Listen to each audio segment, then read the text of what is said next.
السلام علیکم ورحمۃ اللہ وبرکاتہ۔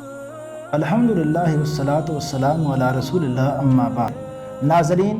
ایک بات ہم اچھی طرح سمجھ لیں کہ جس طرح محدثین کرام کا یہ عظیم گروہ اور مقام و مرتبے والے یہ لوگ جس طرح احادیث نبویہ کے الفاظ کو امت تک پہنچانے میں انہوں نے کمال امانت داری کا مظاہرہ کیا ہے،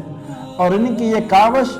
کہ انہوں نے رسول کریم صلی اللہ علیہ وسلم کی زبان مبارک سے نکلے ہوئے ایک ایک لفظ کو جس طرح انہوں نے محفوظ کیا ہے اور آپ کی اداؤں کو جس طرح امانت داری کے ساتھ امت تک پہنچایا ہے، یہ کارنامہ ایسا عظیم عمل ہے کہ امت رہتی دنیا تک اس کی مثال پیش نہیں کر سکتی،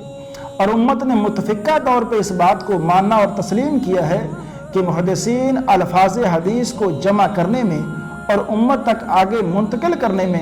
اس گروہ کی جو خدمات ہیں، اس میں انہوں نے جس اللہ سے ڈر،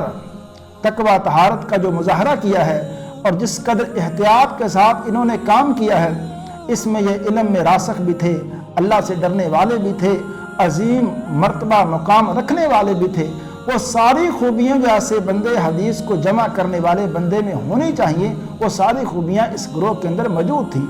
جب حدیث کے الفاظ کو ہم بیان کرنے میں اور آگے امت تک منتقل کرنے میں ہم ان پر مکمل بھروسہ بھی کرتے ہیں اور ہمارے ذہنوں میں اس حوالے سے کوئی اشکال نہیں ہے،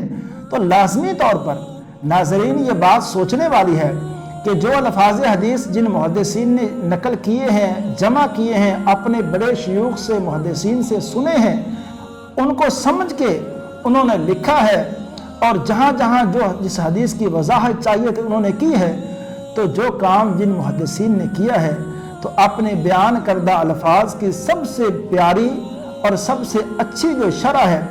لازمی طور پر محدثین کا یہ گروہ ہی کر سکتا ہے۔ ہم احادیث کے الفاظ کے ساتھ ساتھ ان کے معنی، ان کی شرح، ان کی وضاحت کے حوالے سے بھی ہمیں مکمل طور پہ محدثین کرام پر